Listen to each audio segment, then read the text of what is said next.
Four Knights of the Apocalypse has reached the milestone of 100 chapters. I am so happy. I cannot believe I have been following this series for like over 2 years now, and we're finally reaching the 100 chapter mark. It honestly feels kind of surreal that I've been following the series from chapter 1 all the way to chapter 100, and probably until this series eventually concludes, which I honestly have no idea how long the series is going to go for. Maybe for like 300 chapters, 400 chapters. It all really depends if this is going to be as long as Seven Deadly Sins or maybe longer.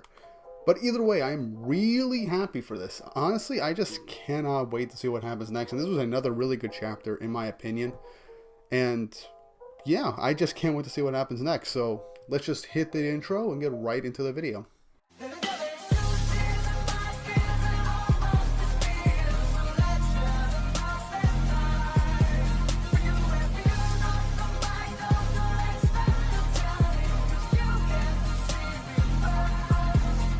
Four Knights of the Apocalypse chapter 100, titled Flames of Remembrance, and I just like the first cover image that shows the kid versions of the Tristan platoon from that flashback from the previous chapter.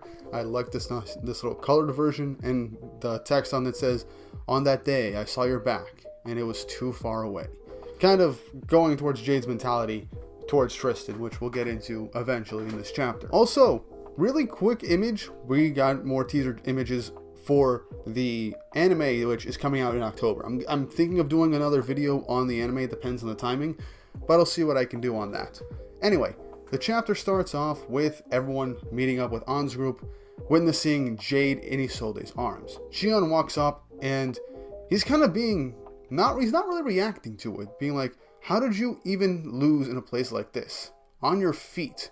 As Isolde is just saying that Jade is probably, dead, but he calls over to Percival, saying to hurry up and heal Jade. And he does go ahead and try and heal up Jade. He heals up his wounds, but the minute Percival say, he's totally dead. Even with his wounds healed, he's still dead. As Shion looks over with Percival apologizing, and he says, the least you can do is bring him back to life. And Percival's like, look, not even the mini Percivals can do that.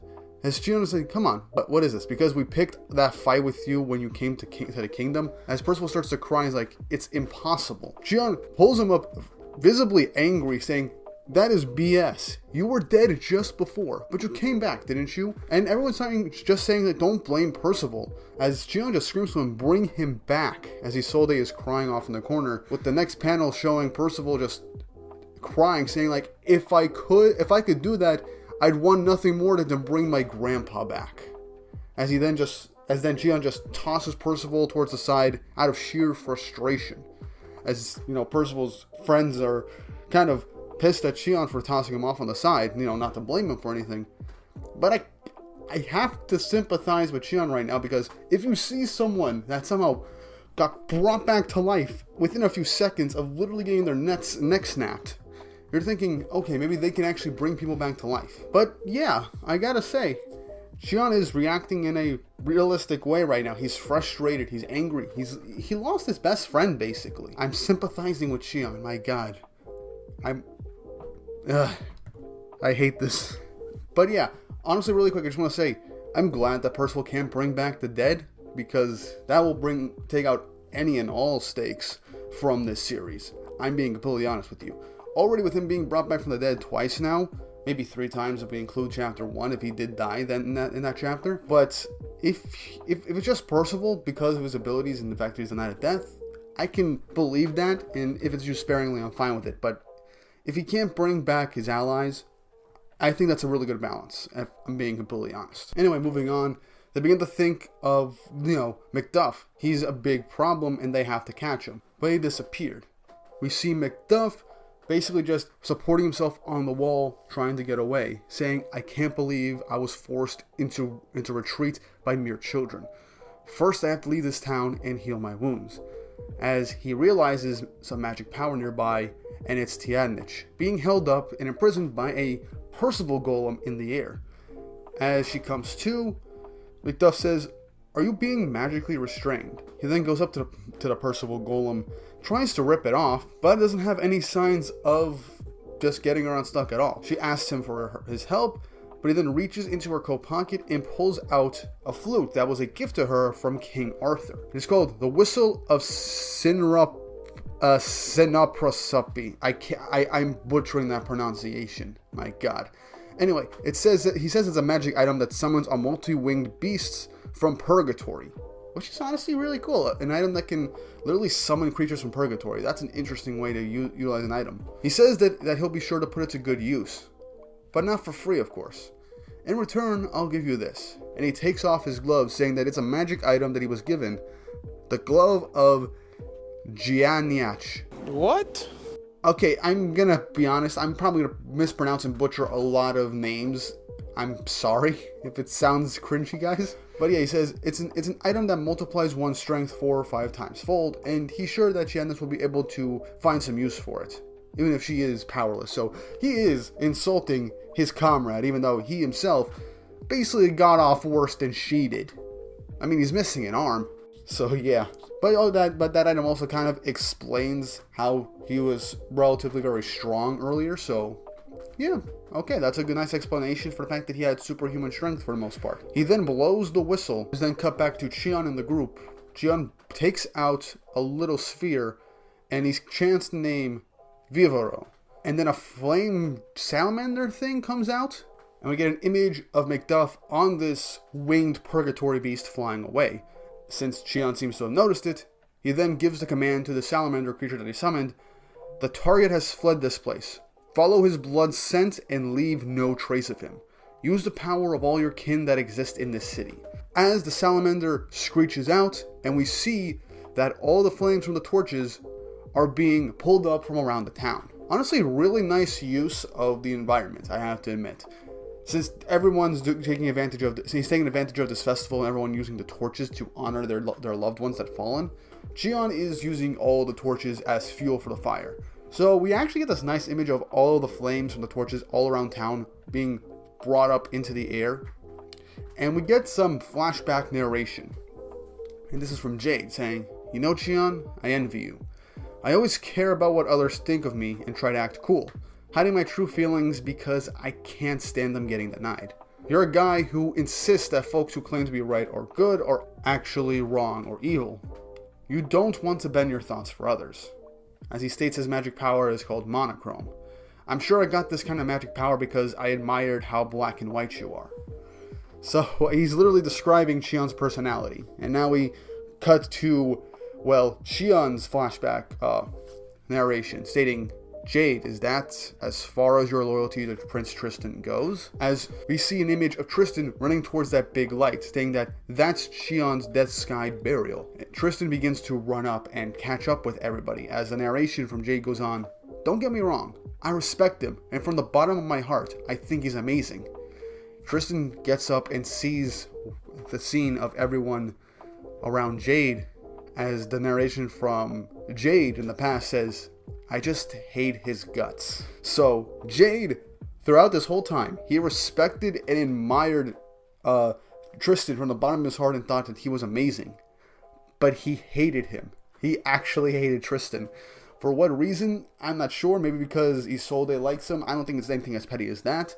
Maybe it was just jealousy that Tristan was just that great of a guy and he himself is just putting up an act for the most part from what he's saying.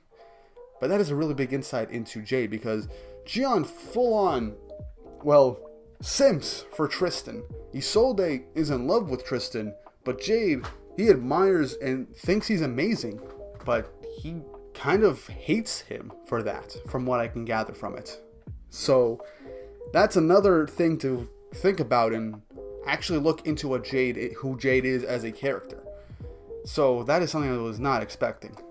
Anyway, back to action. We see Macduff fleeing on this magical creature as he then notices an abnormal heat, as we see that salamander that Chion basically summoned absorbed all the flames and became a giant dragon-sized monster made out of pure flames, as it then engulfs Macduff. And I just love this 2-page spread showing this dragon-like flame silhouette in the night sky, just engulfing Macduff, leaving no trace as he is burned to a crisp, with one giant explosion showing a fireworks display as a way to maybe remember Chion. With the rest of the narration saying from Jade, continuing saying like, "Say Chion, do you think it's okay that a guy like me was in the Tristan platoon the whole time.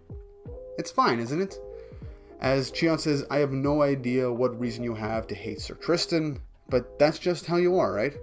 For me, being the only one to like Sir Tristan is enough.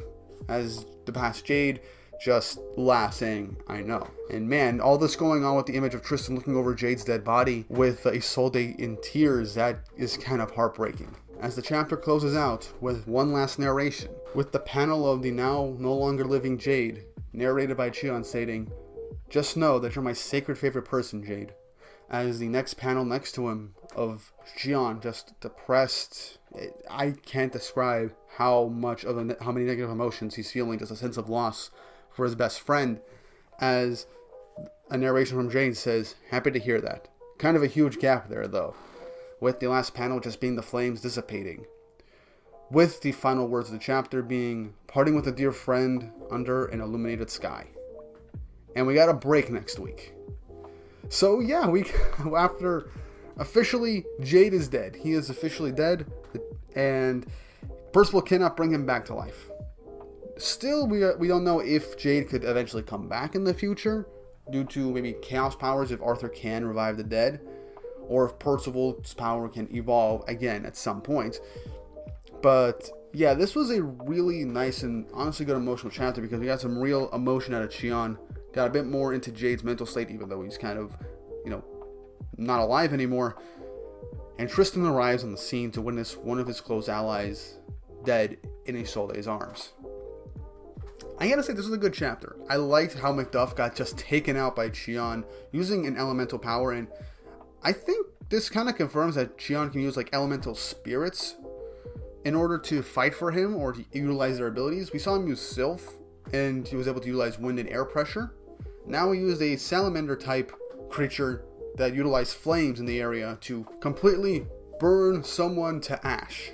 So that was really cool.